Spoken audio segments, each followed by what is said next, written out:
कर्म लौट कर आता ही है।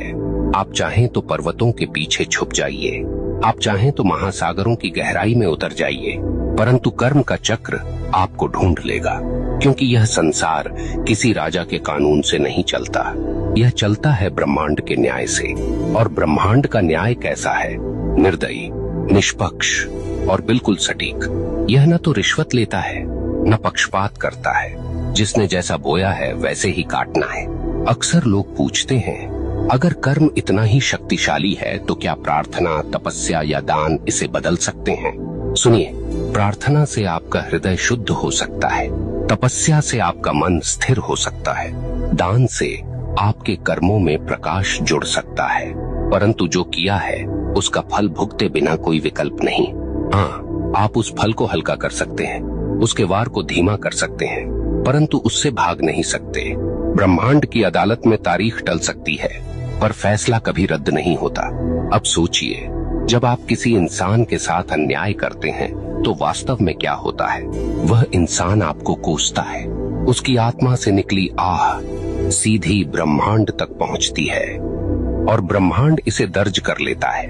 अब वह आह आपके जीवन की राहों पर कांटे बनकर बिछती है। कभी वह आपके काम बिगाड़ देती है, कभी वह आपके घर में कलह भर देती है, कभी वह आपके मन को बेचैन कर देती है और आप सोचते हैं ये सब क्यों हो रहा है, पर आपको याद नहीं रहता कि आपने किसी और की राह काटी थी। आप भूल गए, पर ब्रह्मांड ने नहीं भुलाया। यहाँ एक बात और समझ लीजिए, कर्म केवल नकारात्मक नहीं होता। जैसे बुरा कर्म लौटता है, वैसे ही अच्छा कर्म भी लौटता है।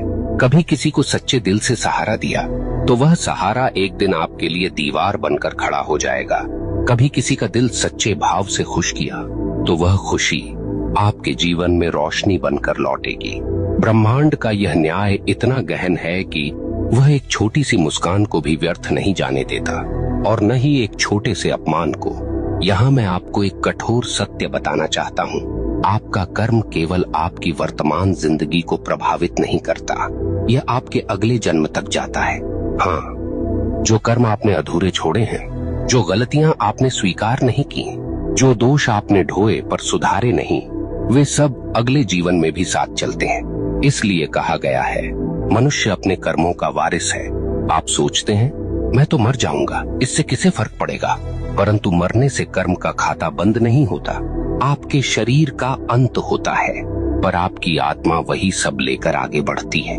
ब्रह्मांड तब तक चैन नहीं लेता जब तक आपको आपके कर्मों का फल न दिला दे। अब आपसे एक प्रश्न पूछता हूँ, क्या आपने कभी देखा है कि कोई बच्चा जन्म लेते ही संघर्ष में होता है और कोई जन्म लेते ही वैभव में? क्या आपने कभी सोचा है क्यों कोई अपंग पैदा होता है और क्यों कोई जन्म से ही स्वस्थ और बलवान? क्यों कोई भूख में जन्म लेता है और क्यों कोई सोने की थाली लेकर? यह सब संयोग नहीं, यह सब कर्म का लेखा है। ब्रह्मांड किसी को बिना कारण दुख या सुख नहीं देता। अब एक और गहरी बात, कर्म केवल व्यक्तिगत नहीं, सामूहिक भी होता है। कभी आपने देखा है कि किसी पूरे समाज पर विपत्ति आती है, पूरा नगर डूब जाता है, पूरा गांव अकाल झेलता है, कभी कभी पूरे राष्ट्र पर संकट आता है। क्यों? क्योंकि उस समाज के सामूहिक कर्म का परिणाम वही होता है। अगर लोग सामूहिक रूप से अन्याय करें, सामूहिक रूप से भ्रष्टाचार करें, सामूहिक रूप से निर्दोषों को सताएं, तो उसका फल सबको भुगतना पड़ता है। यही कारण है कि इतिहास गवाह है, सभ्यताएं उठीं और सभ्यताएं मिट गईं,